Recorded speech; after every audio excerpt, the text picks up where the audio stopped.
Yepyeni bir videolu tarif ile hepinize tekrardan selamlar, sevgiler. Kanalıma hoş geldiniz. Bugün sizlerle birlikte özellikle de Ramazan öncesi buzlukları doldurmalık çok güzel bir börek tarifi hazırlayacağız. Mutlaka kaydedin ve de deneyin. Tarife geçmeden önce videomu hangi ülke veya şehirlerden izlediğinizi yorumda belirtirseniz çok sevinirim. Ben hemen hamuru hazırlamakla işime başladım bile. Öncelikle 5,5 su bardağı kadar unun üzerine bir silme yemek kaşığı tuz ekledim. Güzelce karıştırdım.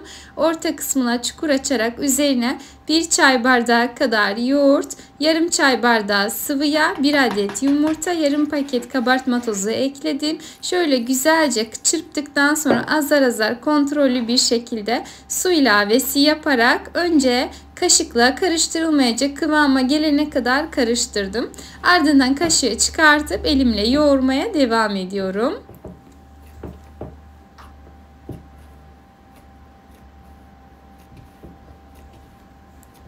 Hamuru en az 6-7 dakika boyunca tamamen pürüzsüz bir kıvam alana kadar güzelce yoğurduktan sonra tezgahın üzerine alalım ve eşit ölçülerde keserek elimizle bezeler hazırlayalım.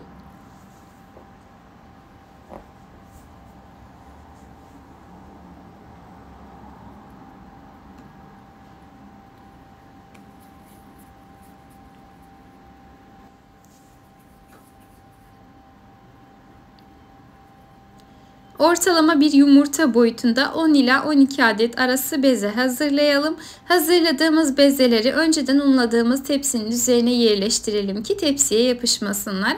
Ardından üzerlerine bir poşet, bez veya streçle güzelce kapatalım. Hava almayacak şekilde kapattıktan sonra bir 5-10 dakika kadar hamurların tamamen kendini salmasını bekleyelim ki açarken bizler için kolaylık olsun. Tabii hamuru çok fazla büyütmüyoruz. Açması da çok daha pratik. Ama yine de merdaneyi vurduğunuzda şöyle hızlıca açılmasını istiyorsanız hamurlarınızı mutlaka birazcık bekletmeyi ihmal etmeyiniz.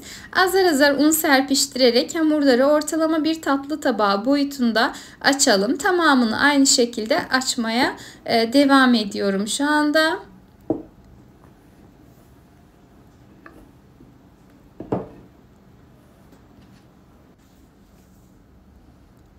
Açtığım hamurlardan bir tanesini tekrardan tezgaha aldım. Üzerine oda ısısında yumuşamış tuzsuz tereyağı sürüyorum. Yağ özellikle sıcak veya ılık olmamasına dikkat edin. Önce eritip sonra buzluğa atıp birazcık donmasını da bekleyebilirsiniz.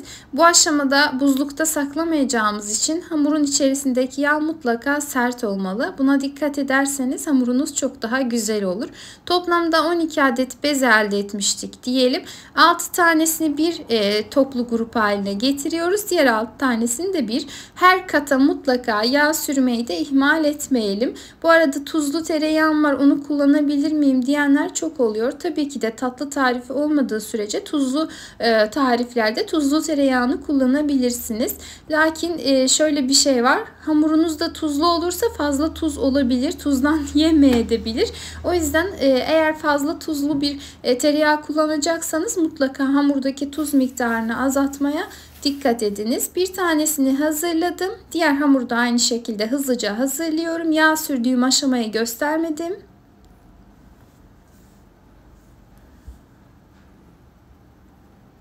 Videoyu izlerken dilimizi anlamayan, sadece altyazılarla takip eden kişiler de çok fazla olduğu için bu aşamayı da göstermek zorunda kaldım.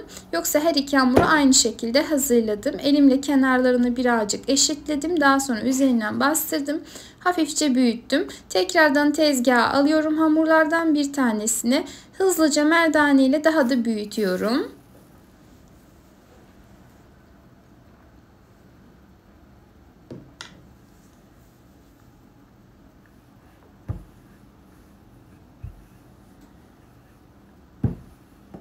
Hamuru açarken ara sıra mutlaka ters yüz yapmayı ihmal etmeyin ki her iki tarafında kalan hamurlar, yani diğer katları da eşit ölçüde açılmış olsun. Hamuru hafif dikdörtgen bir şekilde açtıktan sonra üzerine tekrardan tereyağı sürelim. Orta kısmından şöyle derin bir çizik atalım ve videodaki şekilde katlayalım.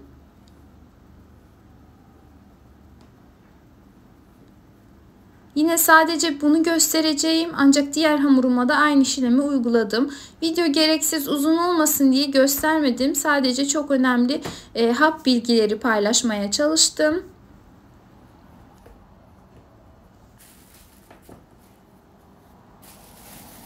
Hamuru hazır ettikten sonra bir poşetin içerisine alıp tamamen hava almayacak şekilde üzerini güzelce kapattım. Diğer hamurumu da aynı şekilde hazırlamıştım. Bu şekilde buzdolabının buzluk kısmında dilediğiniz kadar bekletebilir. Böreğinizi hazırlamak istediğinizde çıkartıp işinize devam edebilirsiniz.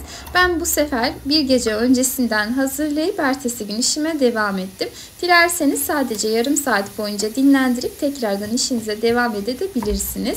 Bu arada hemen ertesi gün işe başladım tekrardan harcımı hazırlamaya. Ben genellikle önce kıymayı kavurur, daha sonra soğanı ilave ederim. Ancak bu sefer bu şekilde yaptım çünkü kıymam bayağı yağsızdı.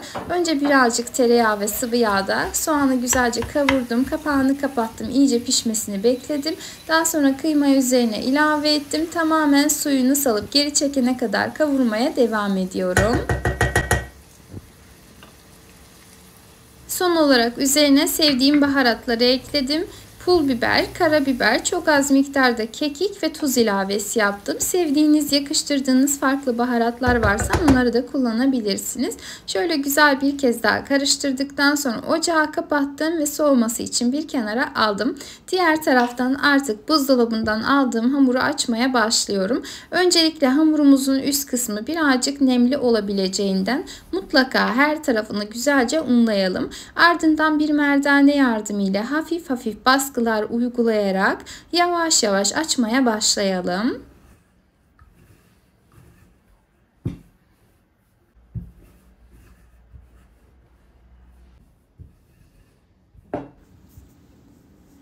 Hamuru açabildiğimiz kadar açıp incelttikten sonra baş kısmına 2-3 yemek kaşığı kadar iç harcından yerleştirelim. Şöyle bir kez katlayıp keselim ve diğer geriye kalan hamurun tamamına da aynı şekilde şekil vermeye devam edelim. Katlayalım, keselim, tekrardan bu şekilde şekil verelim.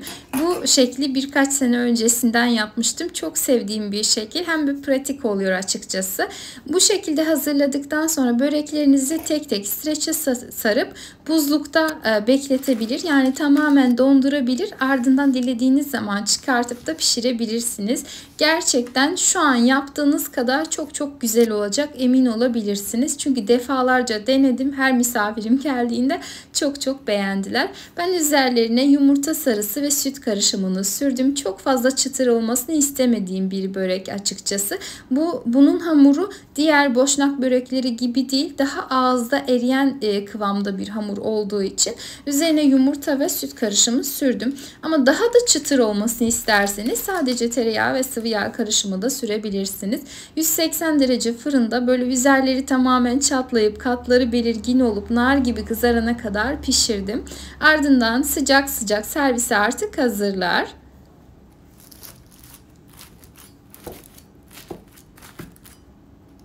Ne kadar çıtır değil desem de yine bir çıtırtı oluyor tabii. Hamur güzel olunca sonuçta güzel oluyor. Mutlaka kaydedip denemenizi tavsiye ederim. Denedikten sonra deneyecek olan herkese fikir olmak amaçlı lütfen deneyimlerinizi bizlerle paylaşmayı ihmal etmeyiniz. Tekrardan yeni bir tarif videosunda görüşmek üzere.